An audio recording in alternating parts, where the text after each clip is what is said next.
Hello hello hello. चलिए, तो पिछले क्लास में हम लोग जो है सो कि पोटेंशियल डिफरेंस को पढ़ रहे थे। क्या पढ़ रहे थे? यानी कि विभवांतर। क्या पढ़ रहे थे? ठीक है। तो विभवांतर को दो तरीके से डिफाइन किया था मैंने। एक तो बोला था सिंपल में कि ऐसे बोल सकते हो कि दो बिंदुओं के विभव के अंतर को क्या कहते हैं। ठीक है। और दूसरा ये बोला गया था जो यहाँ पे सामने लिखा गया है कि एकांक आवेश को एक बिंदु से दूसरे बिंदु तक ले जाने में किया गया कार्य भी क्या कहलाता है? विभवांतर। आई बात समझ में? ठीक है। तो दोनों तरीके से डिफाइन कर सकते हैं। विभव और विभवांतर दोनों अदिश राशि होते हैं कि सदिश राशि? विभव हो या विभवांतर हो, दोनों क्या होते हैं? अच्छा, इनका जो एसआई मात्रक होता है वो क्या होता है? वोल्ट होता है। Very good. या उसी को क्या कहते हैं? जूल पर कूलम। क्या कहते हैं? उसी को जूल पर कूलम कहते हैं। ठीक है। तो यहां तक हम लोग पढ़ चुके हैं पोटेंशियल डिफरेंस। अच्छा, थोड़ा सा हम लोग यहाँ पे एक चीज और रिवीजन कर लेते हैं। जब विभव का हम लोग फॉर्मूला लिखते हैं तो V बराबर डब्ल्यू बाई, और विभवांतर का लिखते हैं तो डेल्टा V बराबर डेल्टा डब्ल्यू बाई। या इसी को अगर एलोबरेट किया जाए, मतलब इसको और एक्सप्लेन किया जाए, तोड़ा जाए, तो हम लोग ऐसे कर सकते हैं V minus V is equal W B minus W बटा, याद आया? अच्छा, यहां पर स्मॉल क्यू था ना, आपको याद है? इस यहां पर वो चार्ज होता है जिसको हम पकड़ के लेके आते हैं, हाँ या ना?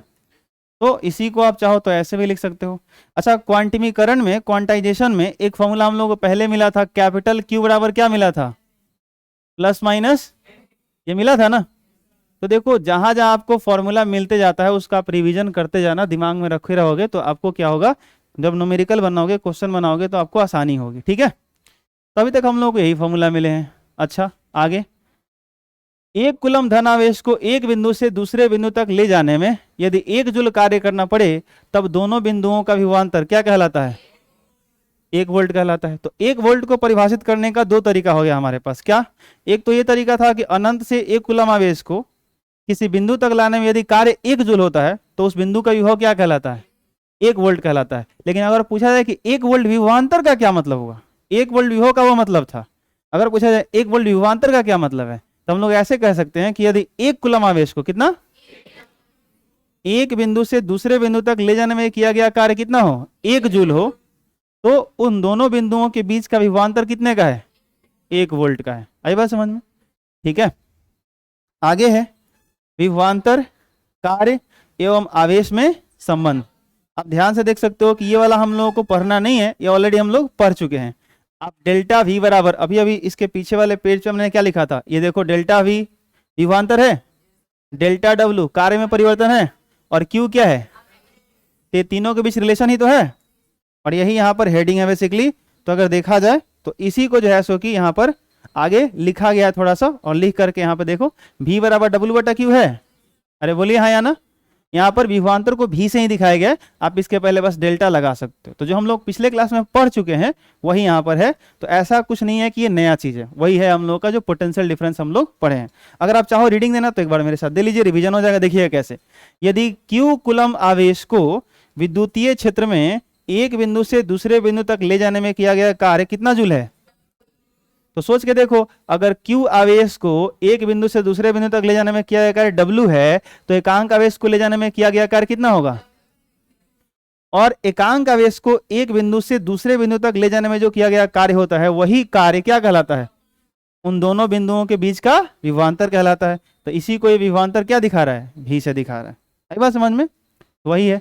तब उन दोनों बिंदुओं के बीच का विभव W बटा क्या हो जाएगा? Q। और वोल्ट क्या है? विभवांतर का मात्रक है। क्या है? ठीक है। अब आपको लग रहा है ये वाला नया कुछ समीकरण है क्या? नया है ये? ठीक से देखो, अरे भाई Q इधर भाग में इधर जाएगा तो V के साथ Q मल्टीप्लाई होगा तो W बराबर V इंटू Q हो जाएगा ना। तो वही W बराबर V इंटू Q लिखा गया, यानी कार्य बराबर विभवांतर गुने आवेश। तो जब कार्य निकालना होगा तो विभवांतर में हम लोग आवेश से मल्टीप्लाई करेंगे, और जब विभवांतर निकालना होगा तो कार्य में आवेश से डिवाइड कर देंगे। आई बात समझ में? तो एक याद रखो, बस काम हो जाएगा, डेल्टा V बराबर डेल्टा W बाई, और जब कार्य निकालना होगा तो इसको इधर गुना में भेज देंगे। अरे हाँ या ना? तो हो जाएगा क्या कि V मल्टीप्लाई क्या Q, तो वही हो जाएगा विभवांतर गुने। समझ में आया? तो ये वही चीज है जो हम लोग ऑलरेडी पढ़ चुके हैं।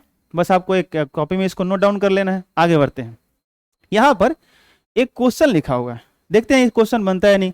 कह रहा है 111 वोल्ट के बिंदु से 128 वोल्ट के बिंदु तक 2 कूलम आवेश को ले जाने में कितना कार्य करना होगा। क्या बना सकते हैं आप? सिंपल सिंपल आसान से आसानी से बनेगा। देखो 118 वोल्ट के बिंदु से 128 वोल्ट, देखो यहां पर एक पॉइंट है, इसका जो पोटेंशियल है मान लो 128 वोल्ट है। कितना वोल्ट है? 128 वोल्ट है। और यहां पे एक पॉइंट है जिसका कितना है? 118। आई बात समझ में? 118 वोल्ट है। ध्यान से सुनना मेरी बात को। ये दो बिंदु हो गए, एक बिंदु का विभव कितना हो गया? अरे बोलो 118, और दूसरे पॉइंट का विभव कितना हुआ? 128। तो मुझे आप लोग बताओ पहले कि मैं चाहता हूं डेल्टा V निकालना, तो डेल्टा V यानी कि विभवांतर, तो दोनों बिंदुओं के विभव के अंतर को क्या कहते हैं? तो बताओ कितना आना चाहिए? 128 माइनस 118 कितना आएगा? तो ये 10 वोल्ट क्या हो गया? विभवांतर 10 वोल्ट क्या हो गया? अच्छा, कितना कूलम आवेश ले जा रहा है? तो Q बराबर कितना हो गया? हमसे क्या पूछ रहा है? कार्य क्या पूछ रहा है? तो डेल्टा W पूछ रहा है। और अभी अभी इसके पिछले वाले पन्ने पे डेल्टा W बराबर क्या पढ़े हो? विभवांतर गुणे आवेश। तो विभवांतर यानी कि डेल्टा V मल्टीप्लाई Q। यहाँ स्मॉल q से दिखा जाते हैं, स्मॉल q ही लिखिए, कोई दिक्कत नहीं है, चलेगा। तो विभवांतर कितना है बताओ, और मल्टीप्लाई करो कितना आया, और एक कार्य का ऐसा ही मात्रा क्या होता है? हो गया ना, खेल खत्म। बोलो कितने लोगों को समझ में आया? हाथ उठाओ। समझ में आया? तो इस तरह से कभी अगर दो पॉइंट का पोटेंशियल दे दे तो उनका पहले पोटेंशियल डिफरेंस निकाल लो, और जो चार्ज कितना लेके जा रहा है उसको आप देख लो, और पोटेंशियल डिफरेंस मल्टीप्लाई चार्ज कर लो, यानी विभवांतर गुणे आवेश कर लो, आपका क्या निकल जाएगा? कार्य निकल जाएगा। कोई दिक्कत? अरे भारी है, बहुत आसान है ना। ठीक है, आगे देखते हैं क्या है। हाँ, ये एक टॉपिक काफी इंटरेस्टिंग है जो आपके ऑब्जेक्टिव क्वेश्चन के लिए में भी आ सकता है, इसलिए इसको ध्यान से समझिएगा। इलेक्ट्रॉन वोल्ट क्या होता है, इसको हम लोग क्या बोलते हैं? इलेक्ट्रॉन। अच्छा, आप लोग को एक चीज पता है कि एक इलेक्ट्रॉन पर आवेश कितना होता है? इतना आवेश होता है।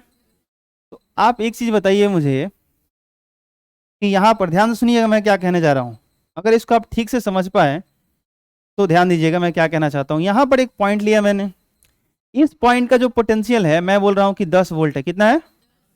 इस पॉइंट का पोटेंशियल है 10 वोल्ट, और यहां पर एक पॉइंट है, इस पॉइंट का पोटेंशियल है 9 वोल्ट। कितना है बताइए? इन दोनों बिंदुओं के विभव का जो अंतर है, पोटेंशियल डिफरेंस डेल्टा V, वो कितना है? बोलिए 1 वोल्ट। सही है ना? इन दोनों बिंदुओं के विभव का जो अंतर है, इन दोनों पॉइंट का जो पोटेंशियल का डिफरेंस है वो कितना है? 1 वोल्ट। कोई दिक्कत? ठीक है। अब अगर मैं कहूं कि मेरे पास एक इलेक्ट्रॉन है, क्या है बोलिए? मेरे पास एक इलेक्ट्रॉन है, यानी इलेक्ट्रॉन पर इतना चार्ज होता है 1.6 × 10⁻⁻19 कूलम। इतना आवेश को, मतलब पॉजिटिवली ले लीजिए, इलेक्ट्रॉन या प्रोटॉन या कोई ऐसा पार्टिकल जिस पर इतना चार्ज होना चाहिए, ठीक है? इतना आवेश को, जितना एक इलेक्ट्रॉन पे आवेश होता है बस उतना ही आवेश को यहां से यहां तक ले जाना है, और यहां से यहां तक ले जाने में जितना आपको कार्य करना पड़े उसी को एक इलेक्ट्रॉन वोल्ट कहते हैं। फिर से आराम से, इलेक्ट्रॉन वोल्ट हमें समझना है। इसमें क्या लिखा है उसको बाद में पढ़ेंगे, आसानी से पहले समझो मैंने क्या बोला। एक पॉइंट लिया मैंने, उसका पोटेंशियल कितना है? 10 वोल्ट। एक पॉइंट लिया मैंने, पोटेंशियल कितना है? 9 वोल्ट। और मैं बोल रहा हूं कि यहां से यहां तक एक आवेश को लेके जाना है। कितने आवेश को ले जाना है? जितना आवेश एक इलेक्ट्रॉन पे होता है उतना ही आवेश आपको लेके जाना है, ठीक है? उतना ही आवेश आपको यहां लेकर के जाना है। कहां से कहां तक? यहां से यहां तक। और यहां से यहां तक जब इतना आवेश को लेके जाइएगा तो आपको काम करना पड़ेगा। और अभी अभी कार्य निकालने का फॉर्मूला आप क्या पढ़े हो बताओ? हाँ, वेरी गुड। कितना पढ़े हो? विभवांतर गुणे, तो इन दोनों का पोटेंशियल डिफरेंस कितना है? Very good. तो डेल्टा W होता है डेल्टा V मल्टीप्लाई आवेश, है ना? बोलिए। तो चलिए, विभवांतर कितना लिया मैंने?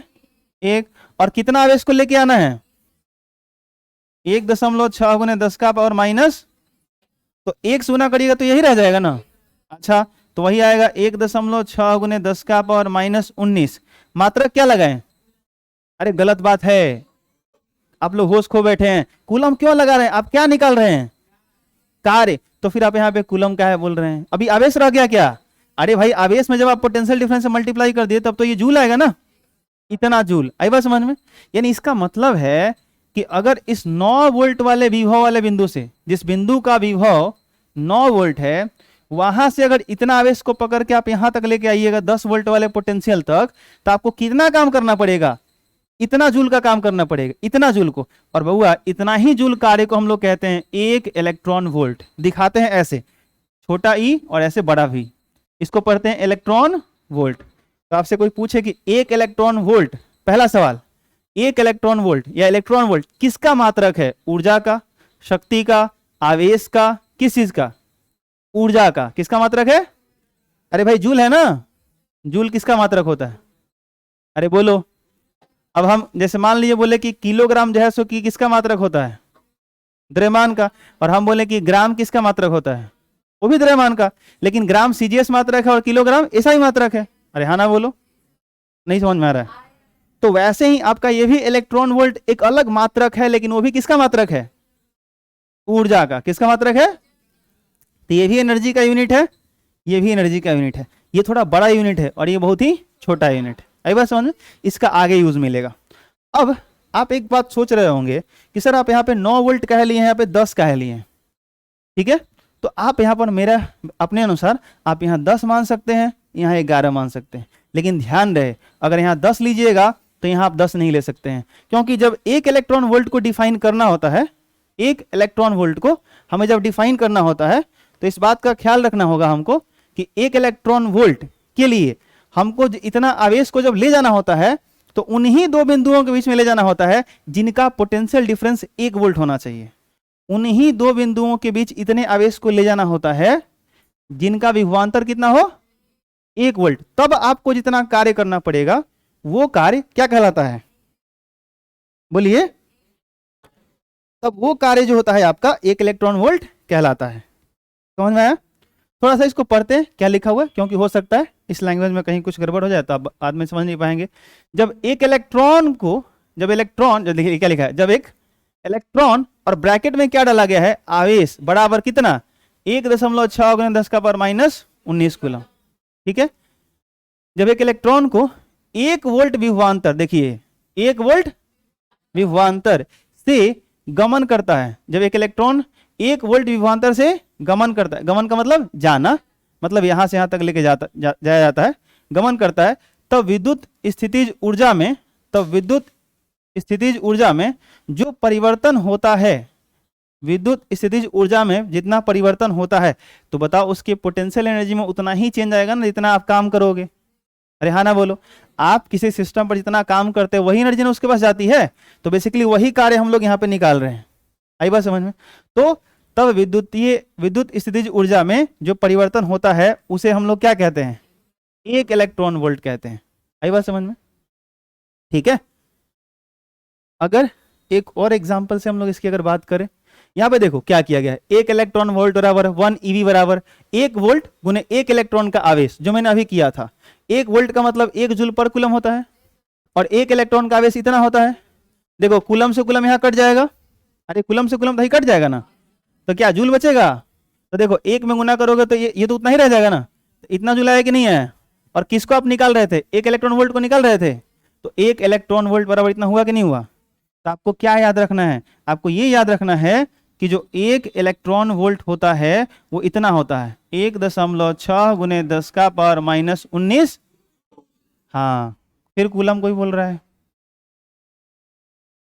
आपकी भावना इसके साथ क्यों नहीं जा रही है कि 1.6 गुने 10 का पावर -19 का कभी जूल भी हो सकता है? ठीक है, एक इलेक्ट्रॉन के ऊपर इतना आवेश होता है, एक प्रोटॉन के ऊपर इतना ही आवेश होता है, मैं इस बात को स्वीकार करता हूँ और आपको आदत लग चुकी है, हमें भी आदत लग चुकी है। आई बात समझ में? लेकिन इसको सुधारिए। आप अभी दूसरा चीज पढ़ाई कर रहे हैं, इलेक्ट्रॉन वोल्ट को समझ रहे हैं। आप इलेक्ट्रॉन पे चार्ज को समझना था, समझ चुके हैं। ठीक है? सुनाई दिया? ठीक है? ऐसा थोड़ी ना करेंगे कि हमको कोई क्वेश्चन दे दे कि इस पॉइंट का पोटेंशियल 10 वोल्ट है, इस पॉइंट का पोटेंशियल 8 वोल्ट है ना, आप बोले कोई यहां से पकड़ के 2 कूलम चार्ज लेके जाना है, तो बताइए कितना काम करना पड़ेगा। तो W बराबर आपने पढ़ा पोटेंशियल डिफरेंस मल्टीप्लाई चार्ज, यही पढ़ा ना।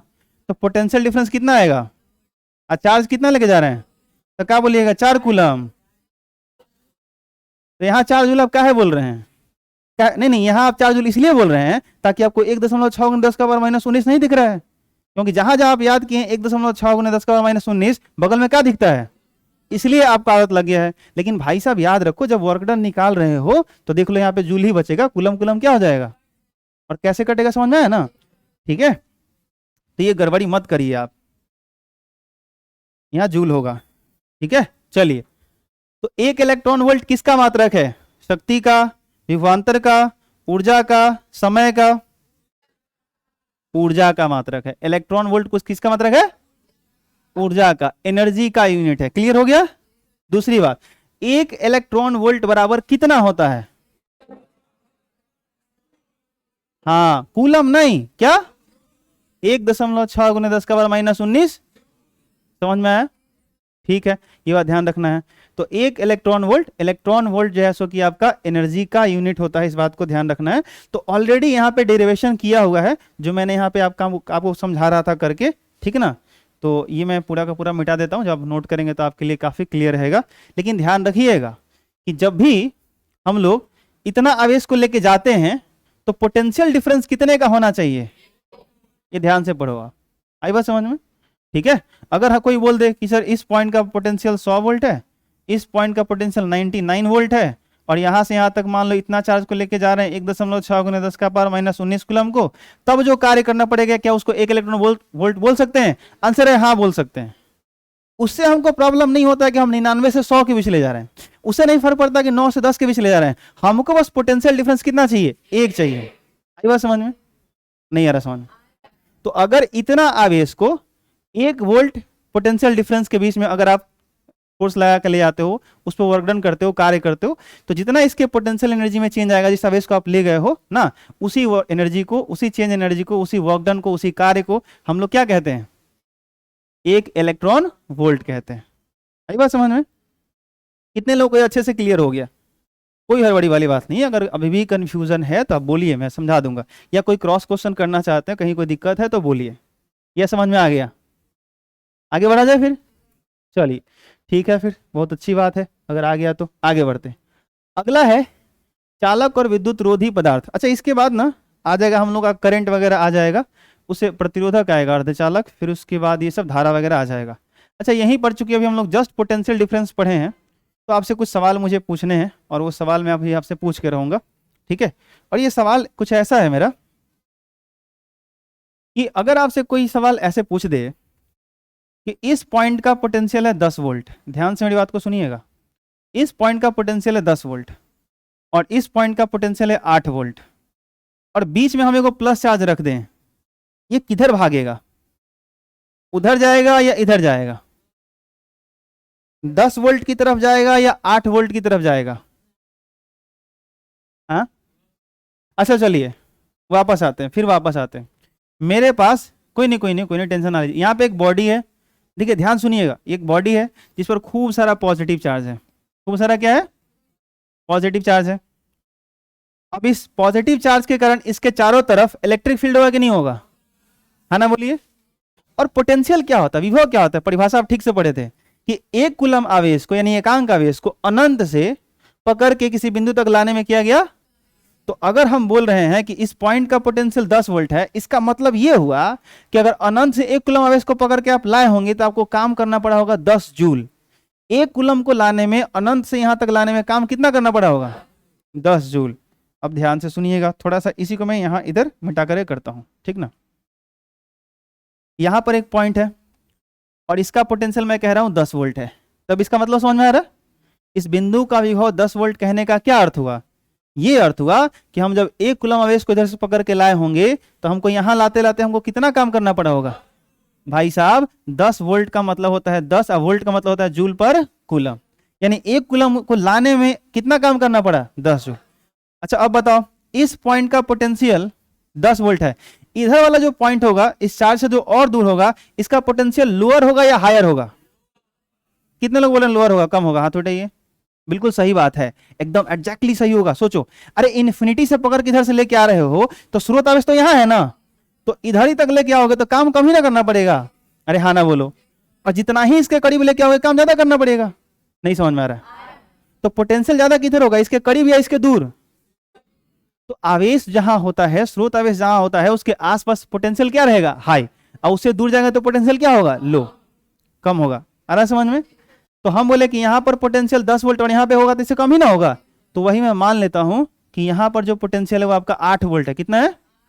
यानी यहाँ पर ऐसा कुछ लिखोगे 8 जूल प्रति, यानी 1 कूलम आवेश को आप यहाँ इन्फिनिटी से इधर यहाँ तक लाइएगा तो 8 जूल काम करना पड़ेगा, और 1 कूलम आवेश को इन्फिनिटी से पकड़ के यहाँ तक लेके आ जाइएगा तो आपको 10 जूल काम करना पड़ेगा। ये कहानी बनी। ये समझ में आ रहा है? अब अगर मैं आपसे ये पूछ रहा हूं कि अगर मैं इनके बीच में एक पॉजिटिव चार्ज रख दूं तो बताओ ये पॉजिटिव चार्ज इधर भागेगा कि इधर भागेगा? बोलिए। 8 वोल्ट की तरफ। अभी ये पहले डायग्राम नहीं बनाया था, ऐसे नहीं समझाया था, तो आपको आप में से कुछ लोग बोल रहे थे 10 की तरफ जाएगा। अभी समझ में आया? तो एक पॉजिटिव चार्ज किधर जाता है, higher potential to lower potential की lower potential to higher potential? Higher potential to. नहीं आ रहा समझ में? कोई दिक्कत? ध्यान रखिएगा, जो धनावेश का प्रवाह होता है वो किधर से किधर होता है, हायर पोटेंशियल टू, और हायर पोटेंशियल को बोलेंगे हिंदी में उच्च विभव, क्या बोलेंगे? और लोअर पोटेंशियल को निम्न विभव, क्या बोलेंगे? तो हम लोग एक लाइन यहां पे लिखेंगे कि धनावेश का प्रवाह, धनावेश का उच्च विभव से निम्न विभव की ओर होता है। एक बात समझ में? जो धनावेश होते हैं वो higher potential to lower potential, जो पॉजिटिवली चार्ज पार्टिकल होते हैं वो हायर पोटेंशियल से लोअर पोटेंशियल जाते हैं। बट इसी में अगर मैं क्या करूं, इसको यहां न प्लस वाला ना, इसके अंदर कोई ऋणावेशित कण रख दूं, अब बताओ ये किधर जाएगा? ये इधर जाएगा कि इधर जाएगा?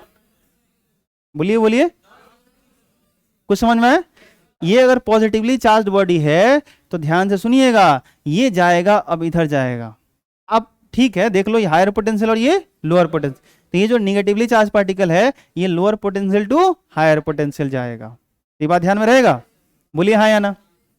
ठीक है, तो हम लोग यहां से इसको नोट कर सकते हैं। वैसे ये बड़ा ही इंपॉर्टेंट बात हो गया, तो इसको हम लोग ऐसे लिखेंगे क्योंकि ये करंट में बड़ा हेल्प करेगा। ठीक है, तो ऐसे किसी धनावेशित,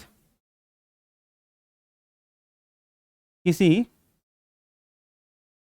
धनावेशित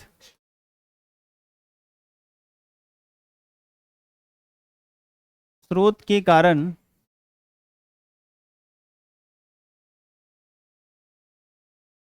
किसी धनावेशित स्रोत के कारण उसके विद्युत क्षेत्र में, उसके विद्युत क्षेत्र में किसी अन्य धनावेश, देखो जो मैं लिख रहा हूं उसको फील करो। ठीक है, किसी धनावेशित स्रोत के कारण, किसी धनावेशित स्रोत के कारण इसके विद्युत क्षेत्र में, इसका इलेक्ट्रिक फील्ड होगा चारों तरफ, इसके इलेक्ट्रिक फील्ड में, इसके विद्युत क्षेत्र में, इसके विद्युत, उसके विद्युत क्षेत्र में किसी अन्य धनावेश, ये कोई यहां पे कोई अलग पॉजिटिव चार्ज था।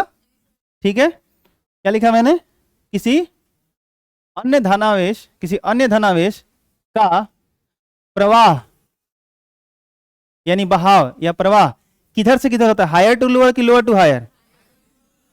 धनावेश का हायर टू, ठीक, किसी अन्य धनावेश का प्रवाह, इसी को हम लोग हिंदी में क्या बोलेंगे, हाँ, उच्च विभव से निम्न विभव की ओर होता है, विभव की ओर होता है। परंतु, बोलो बोलो बोलो बोलो क्या? परंतु ऋणावेश का प्रवाह किधर से किधर होता है, निम्न विभव से, निम्न विभव से उच्च विभव की ओर होता है।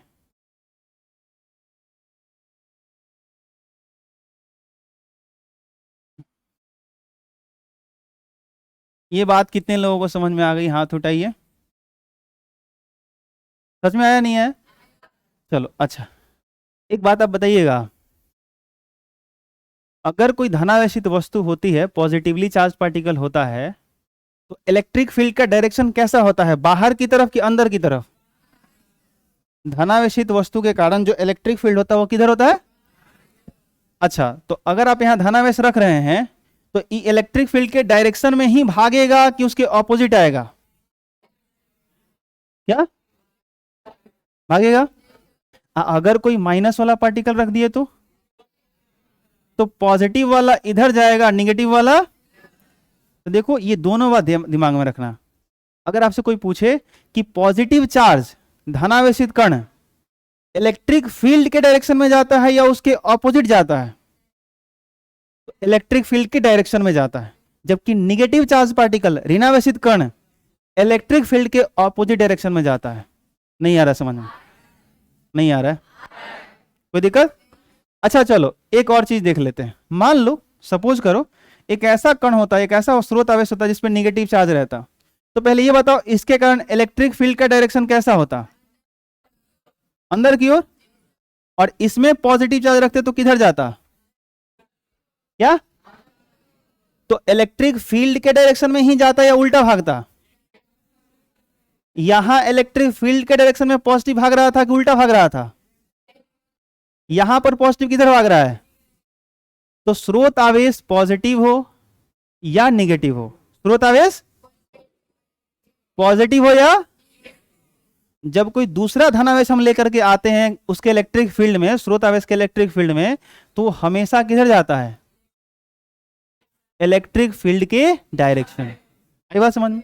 आप गलती से इसमें माइनस रख दो, इसी के इलेक्ट्रिक फील्ड में जरा माइनस रख के देखो, ये भगा देगा। हाँ या ना? तो इसके कारण इलेक्ट्रिक फील्ड तो उसी के डायरेक्शन में है। अरे भाई ये तो पढ़े हो ना सही से कि ऋणावेशित कण कोई होता है तो उसके कारण इलेक्ट्रिक फील्ड उसके तरफ होता है। तो इलेक्ट्रिक फील्ड का डायरेक्शन इसके अंदर की तरफ है, इसके तरफ है, लेकिन जैसे ही माइनस रखिएगा वो उल्टा भागेगा नहीं भागेगा? ई जाएगा बाहर, ई आएगा। कोई दिक्कत? तो आप देखो इस वाले केस में देखो या इस वाले केस में देखो, पॉजिटिव चार्ज हमेशा इलेक्ट्रिक फील्ड की डायरेक्शन में जाता है, हमेशा इलेक्ट्रिक फील्ड की डायरेक्शन में जाता है, जबकि निगेटिव चार्ज इलेक्ट्रिक फील्ड के ऑपोजिट डायरेक्शन में भागता है। किधर भागता है? कोई दिक्कत? और एक बात मैंने और समझा दिया, ये तो मैंने जो अभी समझाया वो लिखवाया नहीं, और जो लिखवाया वो पहले समझा चुका हूं। नहीं समझाया? अरे समझाया था ना कि जो धनावेश होता है वो हायर पोटेंशियल टू, आई बात समझ में, और जो निगेटिव होता है वो lower potential to higher potential. इस केस में चाहे इस केस में, ये बात समझ में है? ठीक है, यहां भी समझा सकते हो किसी को कि ये जो धनावेश है, ध्यान से सुनना, ये जो धनावेश है ये बताओ हायर पोटेंशियल टू लोअर जा रहा है कि लोअर टू हायर जा रहा है? धनावेश हमेशा हायर टू। देखो अब कोई कहेगा कि जरा समझाइए ये कैसे, तो देखो बड़ा आसान सा चीज है। कंफ्यूजन, अगर आप कंफ्यूजन में होंगे तो वो कंफ्यूजन दूर कैसे हो सकता है, जरा ध्यान देना। यहां पर एक पॉजिटिवली चार्ज है, एक पॉजिटिवली चार्ज बॉडी है, और यहां पर एकदम उसी के जैसा, और जितना इस पर पॉजिटिव चार्ज है उतना ही इस पर क्या है? अच्छा एक बात बताना, हम लोग विभव कितने प्रकार का पढ़े हैं? कौन कौन? दो प्रकार के विभव होते हैं। कौन कौन? धन विभव और पॉजिटिव पोटेंशियल और, अच्छा ठीक है बढ़िया। अब अगर मैं कहूं यहां से मैं ऐसे इस डायरेक्शन में चलता हूं, ठीक है, इस डायरेक्शन में, और यहां पे मैं चलता हूं, तो इसमें इलेक्ट्रिक फील्ड का डायरेक्शन बाहर की तरफ है। अच्छा थोड़ा सा आप लोग इलेक्ट्रिक फील्ड को ना ई से दिखाते हैं, किसे दिखाते हैं? कुछ कुछ बात याद रखना। और जो विद्युत क्षेत्र होता है वो सदिश राशि होता है। क्या होता है? ये सब याद रख सको तो रख लेना। विद्युत क्षेत्र, अच्छा कैसे पता चलेगा? तो उस पर तीर लगा दिया मैंने। अगर सदिश थोड़ा बहुत भी मैंने पढ़ाया हो पहले कभी, तो ये बोला होगा कि अंग्रेजी वर्णमाला के ऊपर तीर लगा के क्या दिखाते हैं? सदिश को। तो कभी भी अंग्रेजी अक्षर के ऊपर ऐसे तीर दिख जाए ना तो समझ जाना कि वो क्या है। Very good. तो ये इलेक्ट्रिक फील्ड वेक्टर होता है। तो पॉजिटिव चार्ज जो होता है बॉडी, उसके लिए इलेक्ट्रिक फील्ड बाहर की तरफ, और निगेटिव चार्ज के कारण इलेक्ट्रिक फील्ड किधर होता है? तो इलेक्ट्रिक फील्ड वेक्टर होता है, लेकिन इसमें इलेक्ट्रिक फील्ड इधर होगा और इसके लिए इलेक्ट्रिक फील्ड इधर होगा। अच्छा, इसका हायर पोटेंशियल यहां होगा, हायर पोटेंशियल, और लोअर पोटेंशियल इधर होगा, है ना, बोलो। अच्छा अब बताओगे मुझे इसमें हायर पोटेंशियल किधर होगा, इधर कि इधर? हाँ, उधर होगा, किधर होगा, कैसे समझाओगे? अच्छा देखो, यहां पे अगर 10 वोल्ट है और यहां पे मान लो 8 वोल्ट है, तो यहां भी वैल्यू कितना आएगा, यहां भी कितना आएगा। बस फर्क ये होगा कि ये दोनों क्या रहेंगे, धनावेश के कारण जो विभव होता है वो क्या होता है, धन होता है, पॉजिटिव पोटेंशियल होता है। और ऋणावेश के कारण जो पोटेंशियल होता है वो, आया समझ में? नहीं आया? तो भाई साहब यहां पर हायर पोटेंशियल कौन है, ये वाला कि ये वाला? आपके पास -8 और -10, इसमें ज्यादा कौन है? गणित की भाषा में -8 और -10 में ज्यादा कौन है? -8 ज्यादा है। नहीं समझ में आया? तो आपसे अगर पूछा जाए सवाल ऐसा कि हम पॉजिटिव चार्ज रख रहे हैं यहां पर, बताइए इलेक्ट्रिक फील्ड के डायरेक्शन में जाएगा या उसके उल्टा जाएगा? वेरी गुड, पॉजिटिव चार्ज भाई इलेक्ट्रिक फील्ड के डायरेक्शन में जाता है, खेल खत्म, कोई दिक्कत? चलो यहां पे भी सवाल है, पॉजिटिव चार्ज यहां भी रखा, बताइए इलेक्ट्रिक फील्ड के डायरेक्शन में जाता है या उल्टा जाता है? उल्टा जाता है। क्या मजाक चल रहा है ये? इलेक्ट्रिक फील्ड जो है भाई, पॉजिटिव चार्ज हमेशा इलेक्ट्रिक फील्ड के ऑपोजिट, अगर इसको जाना होगा ना तो इसको इधर भागना चाहिए। बताइए ये प्लस चार्ज है, ये माइनस चार्ज है, कैसे भागा देगा, खींचेगा भागेगा? अरे भाई साहब तो इलेक्ट्रिक फील्ड के डायरेक्शन में ना जा रहा है, तो गजब आप काहे से बतिया रहे हैं हमारे साथ? ऐसा मत बोलिए आप लोग, मेरा दिल टूट जाएगा, आप लोग हृदय मेरा तोड़ देते हैं, ऐसा मत करिए। तो ये जो आवेश है, सुन रहे हैं आप लोग, ये जो आवेश है वो धनावेश हो या ऋणावेश हो, एक पॉजिटिव चार्ज जब उसका हम फील्ड में रखते हैं तो हमेशा इलेक्ट्रिक फील्ड के डायरेक्शन में जाता है। किसी कोई कंफ्यूजन है तो बोलो, नहीं है ना? अच्छा निगेटिव रखते हैं पहले या निगेटिव रखते हैं? अब बताइए किधर जाएगा इलेक्ट्रिक फील्ड के? तो पॉजिटिव इलेक्ट्रिक फील्ड इधर है, लेकिन ये जाएगा इधर, क्योंकि प्लस तो माइनस को खींचता है, तो ये आएगा इलेक्ट्रिक फील्ड के ऑपोजिट डायरेक्शन में, हाँ या ना? कोई दिक्कत? ये कहां जाएगा, अगर इसमें अगर माइनस रख दे तो? इलेक्ट्रिक फील्ड इधर था, ये जा इधर रहा है, हाँ ना बोलो। तो जो निगेटिव चार्ज पार्टिकल होता है वो इलेक्ट्रिक फील्ड के ऑपोजिट डायरेक्शन में चलता है, और जो पॉजिटिव चार्ज पार्टिकल होता है वो इलेक्ट्रिक फील्ड के डायरेक्शन में चलता है, चाहे यहां पे कोई भी चार्ज हो। कंफ्यूजन क्लियर हो गया? अरे बोलो हाँ या ना। अगला पोटेंशियल में बात करते हैं। Positive charge higher potential to lower potential जाता है, positive charge higher potential to, ध्यान से देखो क्या ये बात यहां भी सही है? हाँ सही है, positive charge higher potential to lower potential जाता है। देखो ये इधर से इधर भाग रहा है, नहीं भाग रहा है, -8 -10 से ज्यादा है, ये हायर पोटेंशियल है, ये नहीं है समझ में? अरे बोलो, हायर पोटेंशियल से लोअर पोटेंशियल। अच्छा माइनस वाला, माइनस वाला देखो देखो, लोअर पोटेंशियल से इसमें देखो, आई बात समझ में? अरे खुद दिमाग लगाओ ना, ये -10 से -8 जा रहा है, -6 पहुंचेगा, -4 पहुंचेगा, -2 पहुंचेगा, 0 पहुंचेगा, प्लस में चला जाएगा, +1 में चला जाएगा, सोच के देखो। ठीक है ठीक है, निगेटिव चार्ज पार्टिकल का इन्फिनिटी पे जाओगे तो 0 होगा, पॉजिटिव नहीं होगा, लेकिन सोच के देखो जो माइनस से 0 पे चला जाएगा उसका पोटेंशियल बढ़ रहा है घट रहा है? अरे बढ़ रहा है ना, तो हायर पोटेंशियल उधर है किधर है? उधर है ना? नहीं आ रहा समझ में? नहीं समझ में आ रहा है? आ रहा है? उच्च विभव इसके लिए उधर है और निम्न विभव इधर है, नहीं आया समझ में? जैसे कैसे होता है, अगर मान लो सिंपल देखो, जिसको ये बात समझ में आएगा ना उसको करंट और ओम का नियम आगे जो हम लोग पढ़ने वाले हैं बहुत अच्छे से समझ में आएगा। अगर मान लो मेरे पास जैसे एक छड़ी है, ठीक है, पोटेंशियल को समझना क्यों इंपॉर्टेंट है? देखो अगर मैं इस फोन को जमीन से उठा रहा हूं और इस हाइट तक उठाया तो जो वर्क डन करना पड़ा, अगर इसको जमीन से उठा के हम यहां तक ले आते तो कार्य कम करना पड़ता है कि ज्यादा? तो जो जितना ही एक बार हम इसको यहां तक ले गए, एक बार हम इसको यहां तक लेके आए तो वर्क डन ज्यादा कहां होगा? तो इसके पास पोटेंशियल ज्यादा है, इसके पास पोटेंशियल नहीं आ रहा समझ में? आ रहा है? अब देखो अगर ऐसे ही सोचो कि इसको ऐसे पकड़ लेते हैं। अब हमसे आपसे पूछे कि इस पॉइंट का पोटेंशियल इस पॉइंट का पोटेंशियल ज्यादा कौन है, यहां पे ये हायर पोटेंशियल ये। अब इन दोनों के पोटेंशियल में डिफरेंस है कि नहीं है? अब ये ध्यान से देखना, पोटेंशियल का जो डिफरेंस है धीरे धीरे कम हो रहा है। पोटेंशियल का जो डिफरेंस है धीरे धीरे क्या हो रहा है? अभी करते करते पोटेंशियल का डिफरेंस क्या हो गया?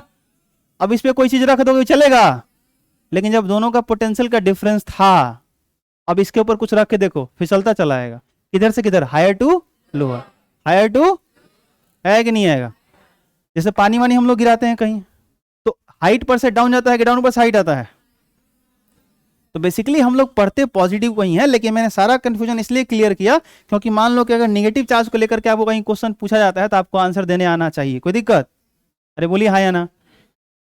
तो ये बात मैं आपको लिखवा चुका हूं, ये जो मैं यहाँ पे समझा रहा था सारा खेल मैं दोबारा उधर समझा चुका हूँ, इस डायग्राम में समझा चुका हूँ। तो ये वाला तो मैंने लिखवा दिया पोटेंशियल को रिलेट करके कि जो है सो कि अगर धनावेश होता है तो किधर से किधर जाता है? हायर पोटेंशियल टू, और ऋणावेश लोअर पोटेंशियल टू। अच्छा यहाँ पे एक चीज मैंने लिखा, किसी धनावेशित स्रोत, यहाँ पे ऋणावेशित स्रोत भी लिखोगे तो सही है। आई बात समझ में? किसी धनावेशित, या आप चाहो तो यहाँ पे जोड़ भी सकते हो, क्या बोलो? ऋणावेशित, ये भी शब्द जोड़ सकते हो। किसी धनावेशित या ऋणावेशित स्रोत के कारण उसके विद्युत क्षेत्र में किसी अन्य आवेश का जो प्रवाह होता है वो किधर होता है? उच्च विभव से निम्न विभव की ओर। लेकिन अगर ऐसा हो जाए कि उसमें कोई ऋणावेश हो तो उसका प्रवाह निम्न विभव से उच्च विभव की ओर होता है। कोई दिक्कत?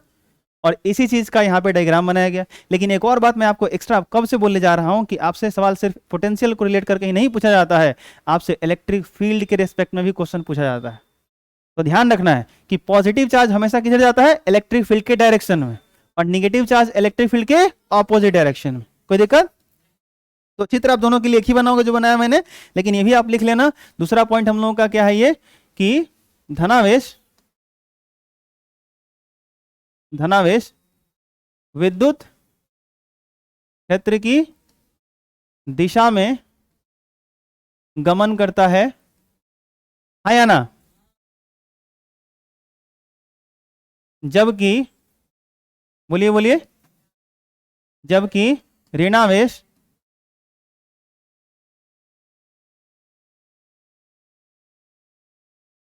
विद्युत क्षेत्र की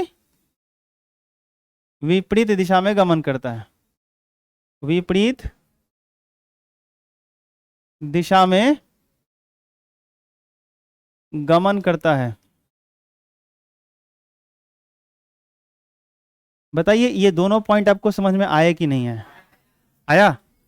ठीक है, देखो पढ़ना है वो तो हम पढ़ेंगे ही, आगे बढ़ेंगे ही, कोई दिक्कत वाली बात नहीं है।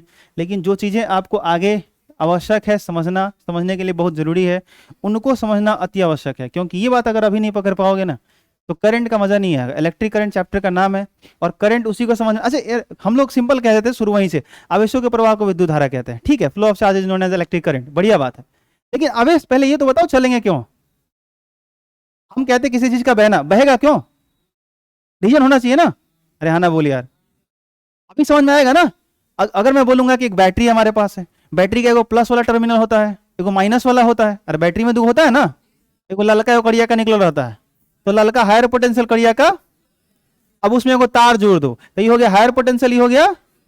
अब जैसे ही हायर टू लोअर आप कनेक्ट करिएगा तो इसका विभव उच्च है, इसका विभव निम्न है। अब उस तार में आवेश पड़ा है, क्या पड़ा है? आवेश पड़ा है। आवेश में कौन होता है? इलेक्ट्रॉन चलता है। कौन चलता है? इलेक्ट्रॉन। बताइए ऋणावेशित कण है कि धनावेशित कण है? ऋणावेशित कण है। बताइए मुझे कि इलेक्ट्रॉन को किधर से किधर चलना चाहिए? माइनस से, एक मिनट, सवाल अब आराम से सोच के आंसर करिएगा। माइनस से प्लस की तरफ आना चाहिए इलेक्ट्रॉन को कि प्लस से माइनस की तरफ? चलिए कितने लोग बोल रहे हैं प्लस से माइनस की तरफ इलेक्ट्रॉन चल के आएगा? हाथ उठाइए। चलिए इसमें कुछ लोग हैं, कुछ लोग बोल रहे, अच्छा माइनस से प्लस वाले में कितने लोग हैं? हाथ उठाइए। बहुत लोग इसमें हैं, सही बात है। अगर आप आसानी से और सही से सोचिएगा तो जो है आप कैसे फिर गड़बड़ कर दिए। अभी अभी यही आप पढ़ के आ रहे हैं, ओहो इसी दिन रात के लिए आपको पढ़ाया जा रहा है। बैटरी का पॉजिटिव टर्मिनल मतलब हायर पोटेंशियल, और जो माइनस वाला जो टर्मिनल है वो लोअर पोटेंशियल, और जो तार में चलता है वो कौन चलता है? इलेक्ट्रॉन।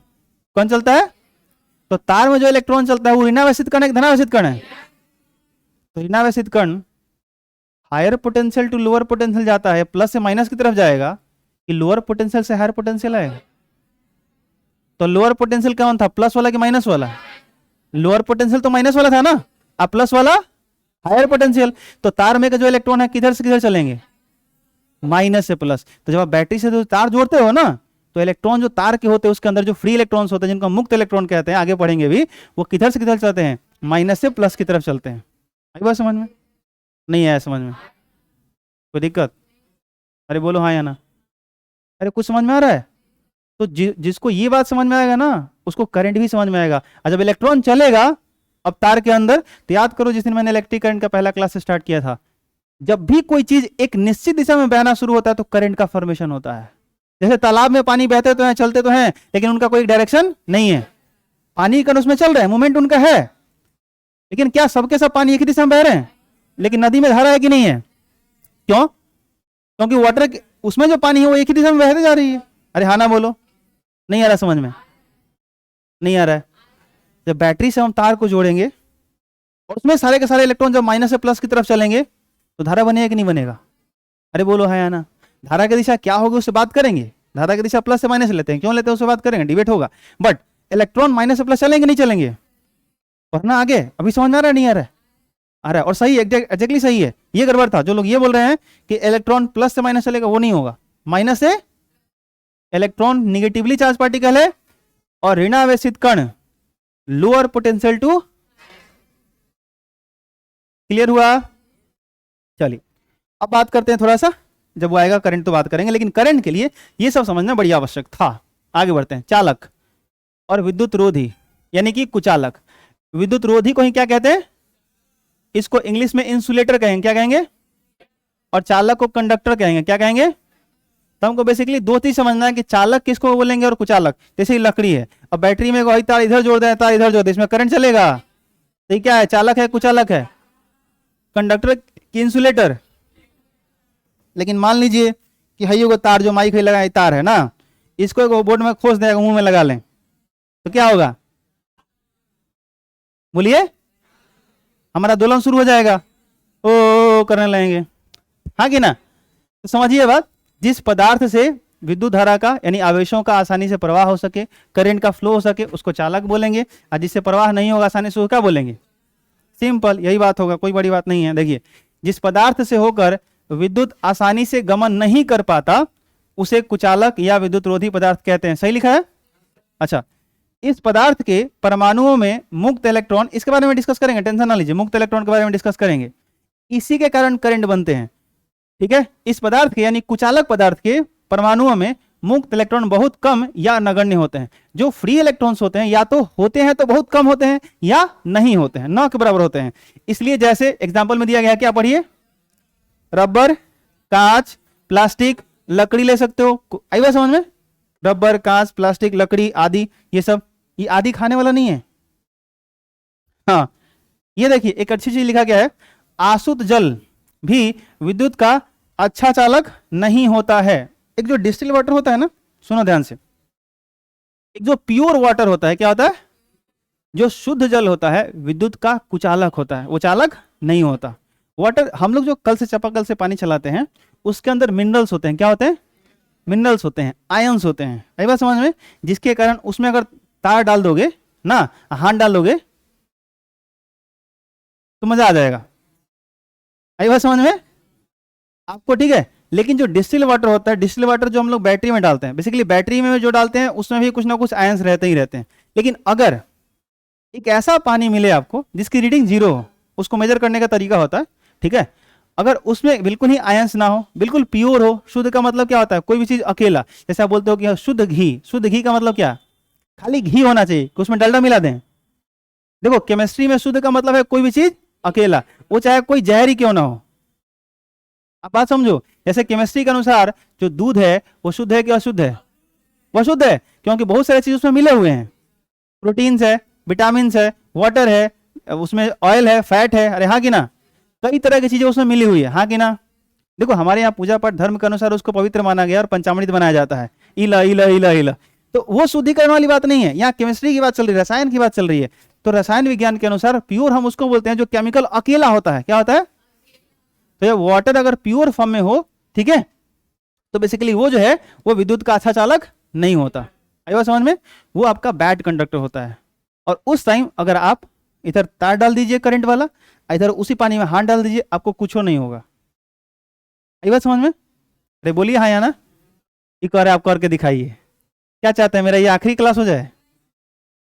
अरे ऐसी बात नहीं है। अगर मैं साइंस पढ़ाता हूं तो साइंस पे भरोसा करना चाहिए नहीं करना चाहिए? तो एक्सपेरिमेंट होना चाहिए कि नहीं होना चाहिए? होना चाहिए, बिल्कुल होना चाहिए। तो आज नहीं, लेकिन सुविधा अनुसार आने वाले समय में जरूर मैं करके दिखाऊंगा और इसका वीडियो क्लिप जरूर बनाऊंगा और आप तक जरूर जाएगा, टेंशन ना लीजिए। आई बात समझ में? और इधर मैं तार डालूंगा, इधर मैं हाथ भी डालूंगा ऑन कैमरा लाइव, ये प्रॉमिस करता हूं, वचन देता हूं। ये मेरा वचन है और वचन ही है शासन। समझ में आया नहीं आया? तो पहले ये बताओ कुछ अलग समझ में आया कि नहीं आया? जिनसे आसानी से करंट का फ्लो नहीं हो सकता। और कोई पूछे कि करंट आसानी से क्यों नहीं बनता, तो बेसिकली वो चीज करंट नहीं बनाते, उस पदार्थ से होकर धारा प्रवाहित आसानी से नहीं होती जिनमें मुक्त इलेक्ट्रॉन बहुत ही कम होते हैं या तो नगण्य होते हैं। आई बात समझ में? ये मुक्त का मतलब क्या होता है? आजाद, फ्री। आई बात समझ में?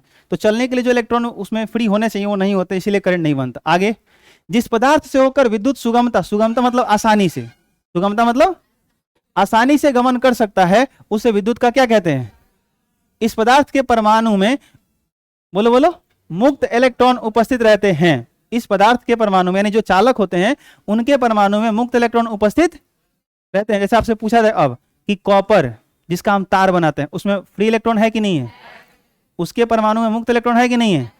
लकड़ी भी तो परमाणु से बना है, कार्बन से बेसिकली बना है, तो कार्बन में फ्री इलेक्ट्रॉन है कि नहीं है? नहीं है। ऐसा समझ में? इसका एक अपवाद है, पढ़ेंगे ग्रेफाइट। क्या पढ़ेंगे बाद में? जैसे देखो एग्जांपल में तांबा है, चांदी है, ग्रेफाइट है, आ ही गया। ये भी कार्बन का बना होता है लेकिन एक्सेप्शनल है। ग्रेफाइट है, सोना है, कोई लवण है, सॉल्ट, या क्षार का जलीय विलयन।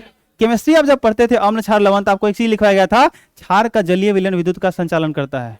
भूल गए आप लोग? अम्ल का जलीय विलयन विद्युत का संचालन करता है, भूल गए आप लोग? लवण का जलीय विलयन विद्युत का संचालन करता है, भूल गए आप लोग?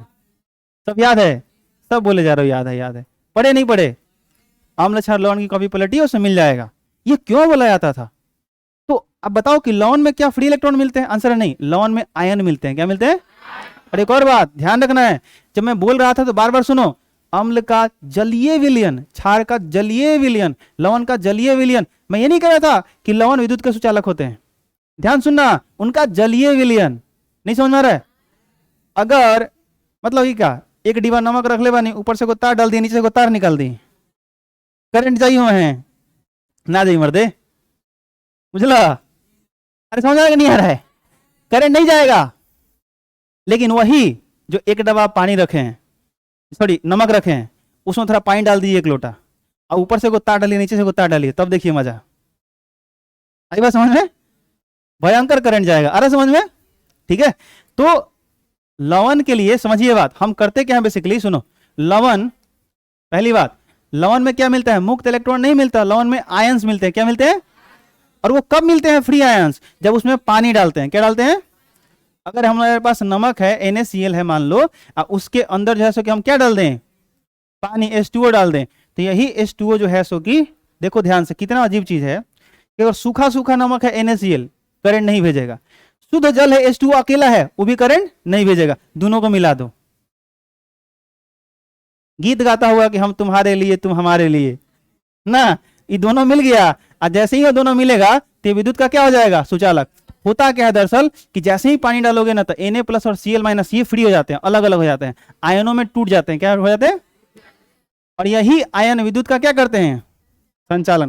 तो आपसे कोई पूछे कि जैसे सर इस तार में किसके वजह से करंट है, तो मुक्त इलेक्ट्रॉन की वजह से। किसके वजह से? लेकिन लवण में, अम्ल में, क्षार में किसके वजह से जो है करंट फ्लो करता? आयन के कारण। किसके कारण?